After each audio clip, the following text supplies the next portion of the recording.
Check out this video from the House of Machismo podcast. It's House of Machismo.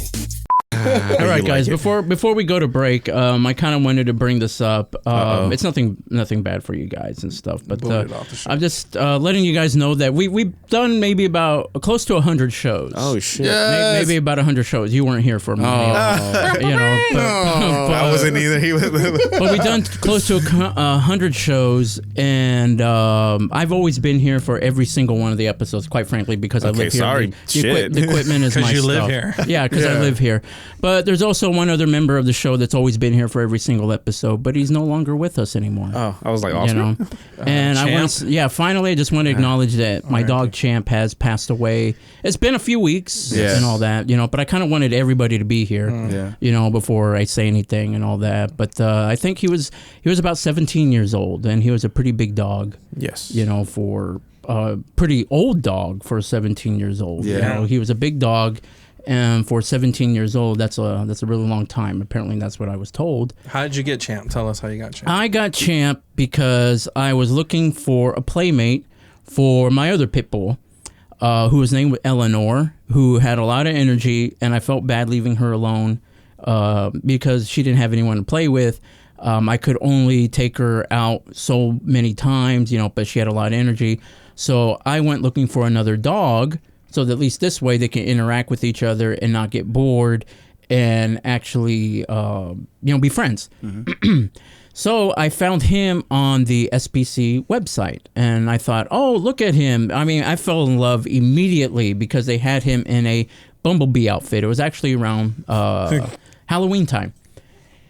And I thought, oh, this is actually pretty cool. It's like I always wanted to be able to put costumes on my dogs, which is kind of weird. But anyway, you did it. Yeah, and I did. And so when I went down there, I looked at him. I also looked at other dogs as well, but he was the one that was just he was so shy at first. They let me lead him on a leash to play with and throw a tennis ball, and he kind of grabbed it and would bring it back and just give it to me, like, oh, did you lose this? You just pick it up and walk it over and just drop it. Yeah. And I'm like, oh my God, you don't know how to play. Yeah. So He's anyway. You lazy bastard. Yeah. So anyway, so a couple of days later, I went over and adopted him, and I brought him home, and I remember.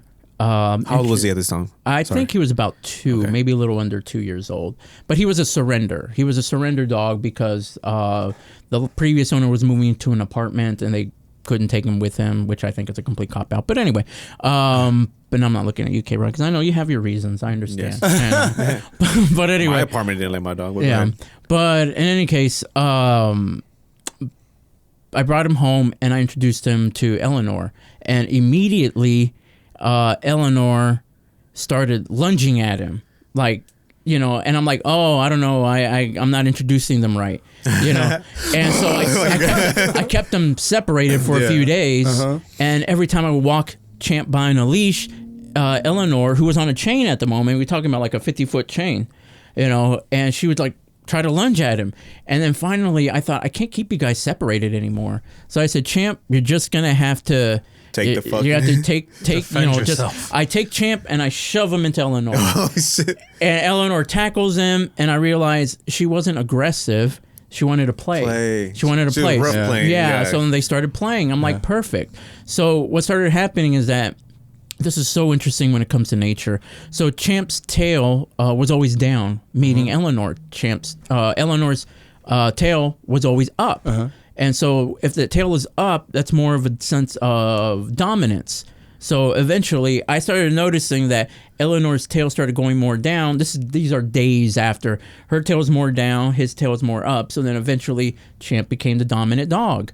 And so just as the way in nature and stuff, because there were times where Eleanor was actually humping Champ, and apparently that's and she would hump him, and apparently that's a dominance thing. But then eventually it started reversing. So Champ started humping Eleanor. Keep in mind, he didn't have his balls. He was neutered. Yeah. But as the vet told me, it's like that's just the dominance thing that's going on. But eventually, I had to keep them apart for a little bit because it's like she's not used to that, and all that. And so, but anyway, they were the best of friends. Men's and all rule, that. girls drool. Yeah.